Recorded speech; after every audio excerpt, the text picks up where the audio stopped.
stuff. All right, we have one more for today, and that's Karen Richards. Hey, Karen. Why don't you introduce this? Are you okay with me sharing your text on screen? Yeah, it's fine. Okay. And why don't you give us an intro to your book while I pull it up? Sure. My book is about, it kind of started as an idea about something I've been doing since I was young, which is I always, if I'm reading a story or thinking about a story, I always think about what is the worst possible thing that could happen to someone, and if it did happen to them, what would they do? So it's not like the story for me isn't necessarily when the thing happens, but how does the character go on afterwards? And I'm always one of those people that, like at the end of the movie when they show the credits about where the characters are now, I'm the person that always wants to know that, like what happened after. And so I basically, the book is about a woman who's just an ordinary woman. There's nothing extraordinary about her life circumstances or anything about her. And she loses she has a 7-year-old son who she loses. He dies unexpectedly of a brain aneurysm. And that happens right at the beginning of the book. So the book doesn't focus a lot on that event. It focuses on how she has to cope with that event and how that affects her relationships within her family and her beliefs in what happens after you die and her relationship with her son that is continuing in some sort of different ways than she thought it would. So the book is just about grief and about how human beings cope and how we feel about people after they have died and how our love for them continues. So is that what you need, Rhonda? Yeah, that's great. Thank you. And you are well into your revision, so this is not first draft, it's not a messy first draft. So that's important to say as well. So, Bill Let Me Sleep, I think it's a great title. I love the title, and I loved your first line. And what you can see in that first line, the first time it happened, he was holding my hand. You've got the implied threat about what the it was. You've got the intimacy of them holding the hands, and so then the break in the intimacy, is a tragedy. But also you've got that implied mystery of the first time it happened. What the heck? What? Right? Yeah. Well done. The writing is strong, Karen. Like it's well written. And across all of these, the writing was strong. I read this as what I think of as a literary commercial crossover, right? Where it's, I would think of it as like, placed on the commercial shelves, really well written, or depending on the following pages after these 10 and what happens in those and where it gets picked up and what editor you end up working with and all of that, it could end up being a literary novel. So it's got that potential, I thought, just in terms of how it was written. And all of this here is me saying, good. This is when I don't note something, I am in the story and enjoying it, is what's going on here, okay? So don't look at that and say, oh, well, she didn't comment for like a page and a half. What's going on there? What's going on there is I loved it. I thought a little later we learned that it's in Keene, New Hampshire. And again, I think particularly when we're writing about places that we don't live, when you write about the places you live, you tend to write into it much more of what the air smells like and tastes like and feels like and, the well-known local haunts and all of this stuff. So I'd love to see, there's a little bit of that in the first 10 pages, but I'd love to see overall in the novel, if I were reading the whole thing, a much more specific Keene, New Hampshire kind of, rooting in time and space, good stuff.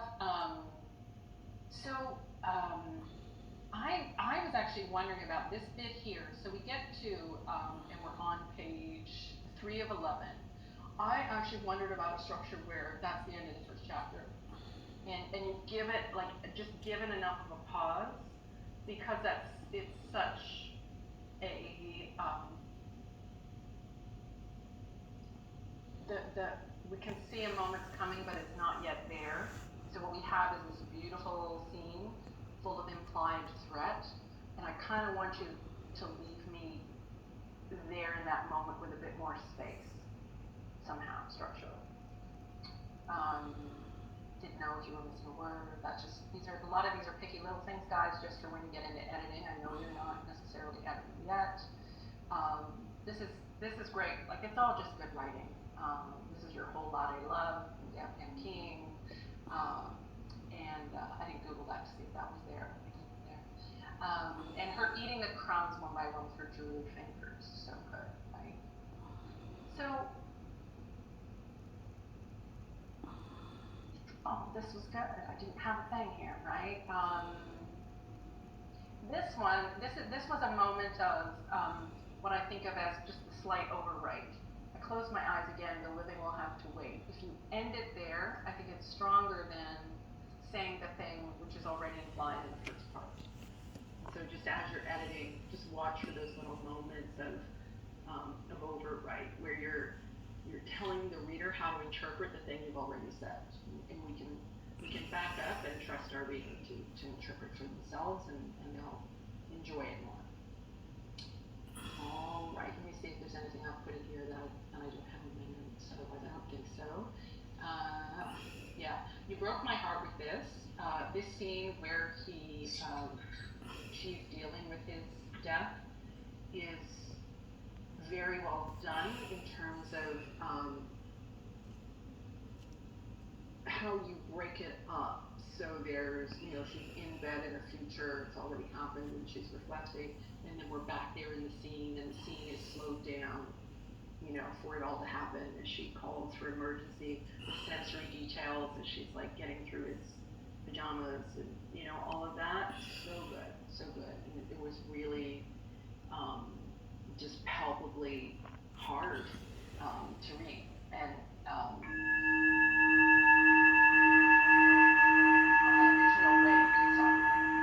there's no way you could stop reading at that point because of the emotional impact of that.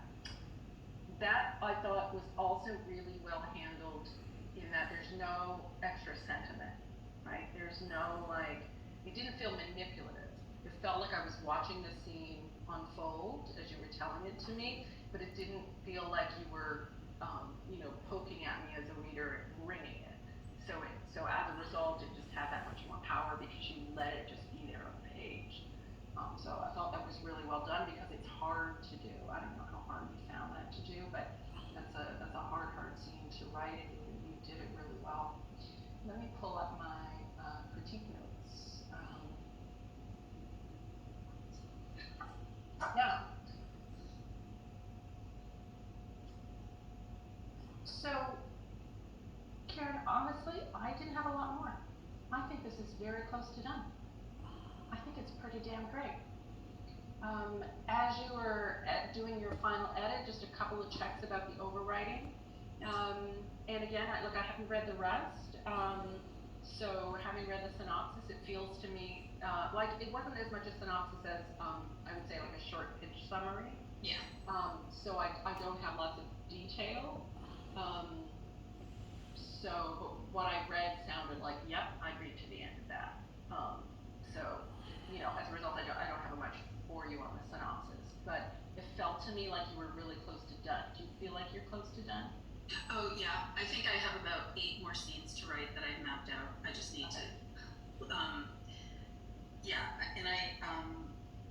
the funny thing is that first few pages where they're in the forest, originally, just literally like 2 weeks ago, I had that as a prologue, but then I keep reading about prologues, and so I said, oh, no prologue, and I just wove it into the rest, but it kind of needs to, I feel like now that's sort of my initial thought was that's a separate little jewel of a moment that we will go back to at the end of the book, and the book will end with that sort of a mirror of that image of the mother and son in the forest together.